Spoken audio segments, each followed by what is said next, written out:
Welcome back to the Think Bigger Real Estate Show. I'm your host, Justin Stoddart. Very excited about today. For any of you that have aspired to be a real estate investor or you've aspired even to work with real estate investors. I know a lot of this audience is residential real estate agents wanting to serve people and help them not just buy and sell homes, but to really build wealth through real estate. Today's episode is going to be ideal for you because you're going to learn more about the commercial lending space from someone who truly is an expert. Before I get into introducing him, I want to remind you that my mission is to wake you up, to help you recognize the potential that's within you, and then to inspire and help you to live a life in pursuit of that potential. And I'm always grateful for the guests that come on because they are hand-selected because they're people that can help us think bigger. So again, I want to welcome today's guest, Robert Barthelmess with BGI Capital. Truly an inspirational story, as well as now has built a phenomenal company and brand that is helping a lot of people be real estate investors or better real estate investors. So Robert, I want to thank you for coming onto the show today. Very, very happy to have you here with us. Justin, thank you for having me on your show. I'm a huge fan of your show, and I want to start by thanking you as well for everything that you do for the industry, all the material that you put out there. It's phenomenal. Awesome. Thank you, Robert. Really appreciate that. Robert and I found that we have some things in common, that we both have a love of family. I think that's probably true of most people, but we probably take it to the next level. Robert has 5 children. I have 6. Robert, tell us really quickly, what is your favorite part about being a dad? Justin, it's the whole experience, right? I'm a very family-oriented person. Otherwise, I wouldn't have 5 kids. So it really is the whole pie. Just the fact of being able to live through them, to be with them, to guide them, to form part of their lives. Powerful. I'm a fan. Again, part of the mission behind the Think Bigger Real Estate Show, it's not just all about business. It's about actually having business be the funding method to an ideal life, to a better life. And I think you probably feel that way as well, is that your career is a vehicle to help you with and serve the people that you love the most. So, always fun being around people like you that love family, and that's kind of your core value. Let's get into your story a little bit, right? You came here from Peru and have had phenomenal success. I oftentimes envy, and please don't take this wrong, because I know that there's many, many benefits of being actually born here in the U.S. But I'm always so impressed by people who migrate here and they come in and they have amazing success as you have had. And I think there's something about leaving a country that maybe doesn't have the same fertile soil from a business standpoint as the U.S. does, and you come here with a different perspective, and maybe you don't take it for granted, like maybe someone that like myself would, because that's all I've ever known, right? Would you say that moving here from somewhere else puts you in a unique position to be able to recognize how much opportunity there is here in the U.S.? Definitely. Justin, I am the biggest U.S. fan that you will find. I consider myself an American. I moved to this country in 1982. So I am everything USA. One of the things that you find when you come into this country is that it really is the greatest country in the world, right? By different measures. It is the greatest country in the world for entrepreneurs. It really provides you with a full open platform where limitations really don't exist, right? When you come from other countries, and Peru is it's a phenomenal country. I love my country as well. But when you come into the U.S., it's like a blank canvas, right? Being able to start a company, you log into the internet and you open an LLC in less than 10 minutes. There's very little regulation. There's very little limitations that keep you from being able to do what you want to do. If you're looking for financial structure, this is the capital center of the world. So really, when you're coming from outside from another country and you come into the U.S., you find that there's such an incentive to explore and do, and do whatever it is that you want to get done. Again, I always say this. I'm the biggest fan of this country, I think that it is the land of opportunity. If you're in the U.S. and you think of it, you can create it. Yeah. Boy, that's inspiring, Robert. Just that in and of itself, is worth, having you on the show. And I know we're just getting into the value, but to have someone like you come in and say, someone who's lived somewhere else, to again recognize is something as simple as opening up an LLC, something as simple as getting financing for for property or for an idea. That's just it's not the same in another country. And so I want to thank you for sharing that. Let's talk a little bit about your firm, BGI Capital. Tell us a little bit about what you do and maybe the problem that you guys solve that maybe isn't solved by some of the more traditional forms of funding. So BGI Capital is a full-service commercial real estate lending firm.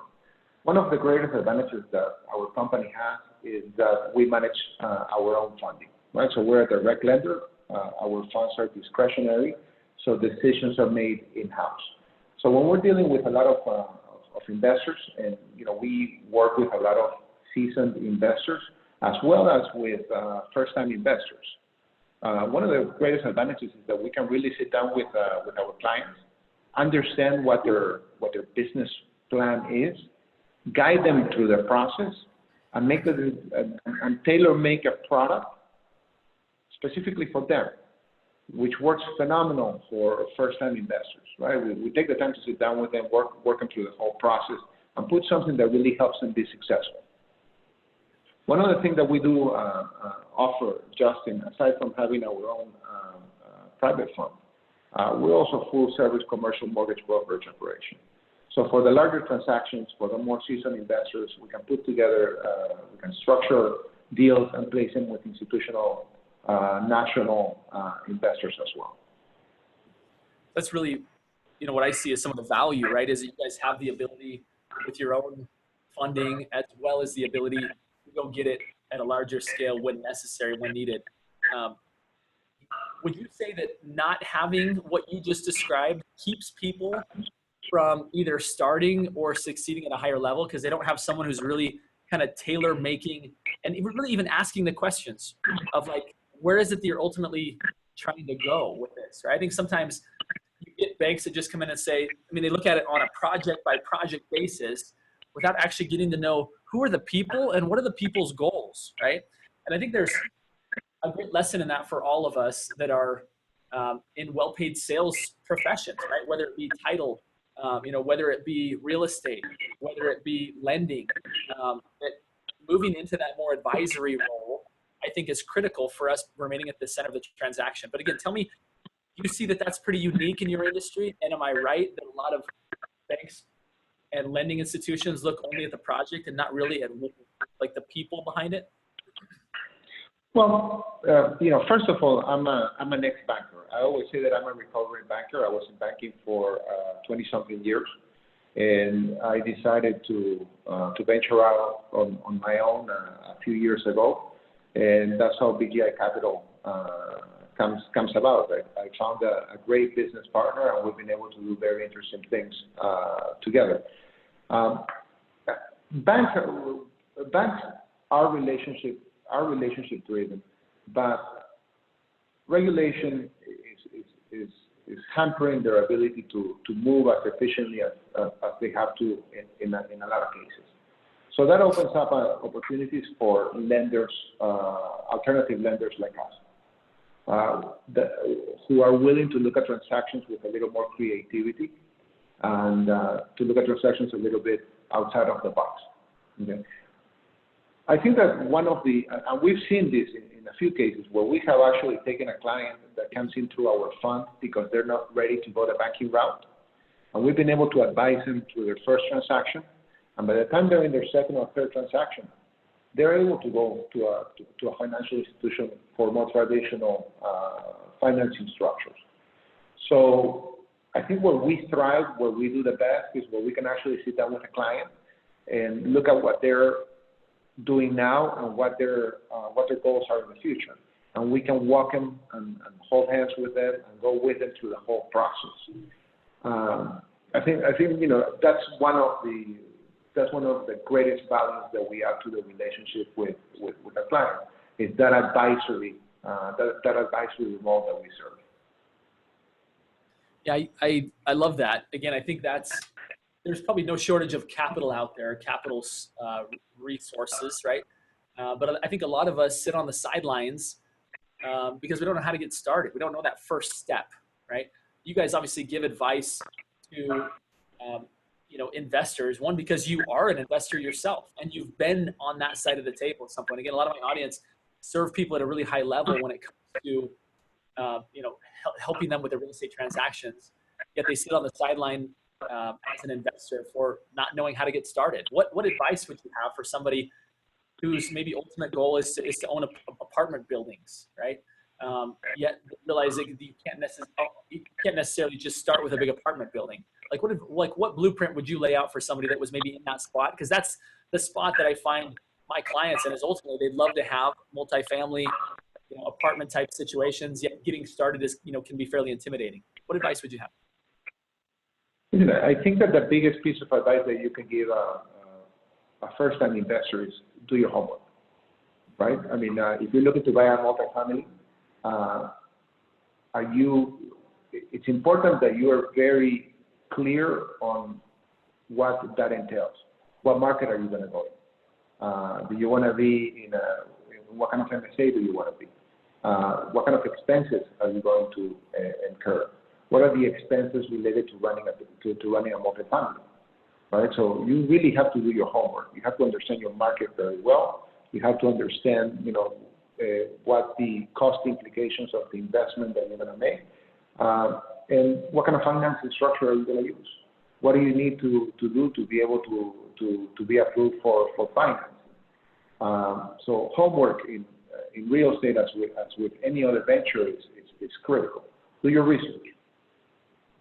Do you feel like when people get started, they sometimes overlook some expense, or they overlook something, or they underestimate something? Is there kind of a typical pitfall that people run into when they're doing their homework, that they don't see something, or they kind of glaze over something? I mean, there's something kind of you see as a trend of people that maybe come in and don't do their homework. Like, what are they missing? What are like one of the key components that they typically miss?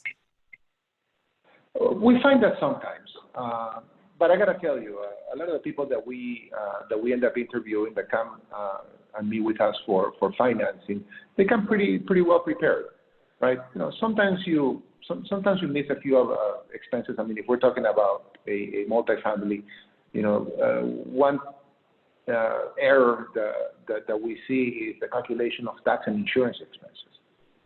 Right, you haven't adjusted the tax expense for the value of the purchase of the property that you're doing, and you're working off of historical numbers, and maybe you're not allocating enough funds for your insurance expense. In the market that we're in South Florida, we have to deal with wind insurance, and that can get very costly. So sometimes we find that they are estimating what the expenses of the property are going to be. Sometimes we see that they are not putting enough of a contingency for vacancies, right? The market vacancy rate in South Florida right now, depending on where you are on a residential project, is around 3.5% to 5%. But it doesn't necessarily mean that you're going to be hitting those numbers consistently, right? You have turnover, you have different factors that influence your actual vacancy. So we always ask and guide our investors to just be a little conservative and put a little cushion in there for the unforeseen things that always come up, right? You might have to do an additional repair to the property that you weren't thinking about. So do you have enough reserves in place? So that when something breaks that is not covered by insurance, it doesn't put you in a bad situation. So we do see some of those oversights, and we try to guide our investors through that process, to make sure that they're making their decisions based on factual information. That's probably part of the great reason of working with a firm like yours that is very personal, right? You're not a large institution, but you can actually get really personal and get into the weeds with people as far as things that they might be missing. I see great value in having a partnership, with a firm like yours, because again, you get that personal touch, yet access to the big money when necessary. I'm sorry, I didn't hear the last part of the question. Yeah, no, I see.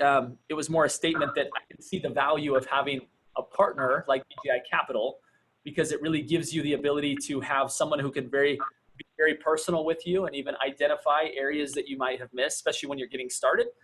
Yet also you've got access to the big banks, access to the biggest money, yet a very, very personal touch. I think that's a pretty powerful combo in today's world where a lot of offers are being commoditized because they all look the same, right? That very personal touch, personal concern, and even mentorship seems to be something that really differentiates you guys. Listen, I think our business is a business of relationships, right? So if you're in the real estate business, whether you're a lender or you're an investor or you're a realtor, you have to have a network of mentors or friends that you can run ideas by. If you are an investor in real estate, you have to have very close relationships with good realtors that can bring you the right opportunities, and you always have to have a lender lined up. Our business is a business of opportunity, right? If you find the right property, the person or the investor that is going to get that property is the investor that has the funding lined up already. So that's another piece of advice that the seasoned investors already use. When they go and make an offer on a property, they know exactly how they're going to finance that deal, and that gives them a much bigger shot of actually getting the property. So yeah, having those relationships are very important. Love it. No, Robert, this has been really helpful. Is there any kind of, before I go to kind of the final signature question of the show, is there anything else that you want people to know about again, the kind of the private lending and or even about your firm? Listen, I think that it's important for everybody to know that there are great funding alternatives out there, especially in the real estate side. And we come in all sides and models, right? So it's important that as investors get into the business, that they create their network. For us, we pride ourselves on providing our clients with that personal service. And I don't say that as lip service. In our organization, we have a sunset rule. If you call us, you will get a call, or you will be contacted by one of us before the sun goes down. That's a rule that all of us live by. So definitely putting a stamp of great service on for BGI is important. Robert, let me end with this question, which is the signature question of the show. You're obviously a big thinker. Right? You've built a great firm yourself. You have an amazing story of coming here to the U.S. and creating success. And now you have a firm that helps other people, right, create success through real estate. What is something that you do, Robert, that helps you to continue to be a big thinker, to continue to expand your own possibilities? There's something that you can teach us and share with us that would help us walk away and similarly be better big thinkers. Well, let us circle back to how we started, right? I think that first of all, we are all starting in a country, in a place that provides incredible opportunities where there are no limits. Right? So if you're in this industry that we have chosen to participate in, you always got to figure out where you're adding value. If you're on the sales side of the business, where do you add value? You have competition coming from everywhere, right? I mean, if you're selling real estate, you have competition coming in from other realtors, from other technology platforms that are jumping and taking some of your money away.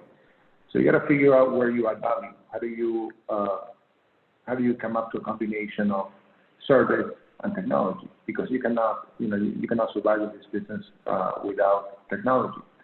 On our end, we've had to adapt. So we've invested resources into developing a platform that allows our brokers, that allows our clients, to be able to log into our website, follow their transaction, follow their loan, and see the status and get a good idea of when the loan is going to close.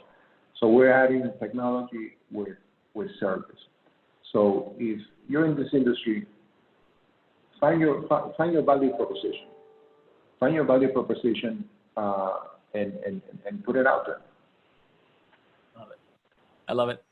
Good stuff, Robert. I want to thank you again for coming on and sharing value, being willing to, number one, create a great company, right, that serves a lot of people. And secondly, for them being willing to come on and educate us and help us to be bigger thinkers. So again, thank you for coming on. And again, my final request of everybody listening today are 3 simple words, and they are go think bigger. Robert, thank you so much for coming on again today, and I wish you nothing but success and look forward to staying in contact. Justin, thank you very much for having me. I really appreciate the opportunity. My pleasure.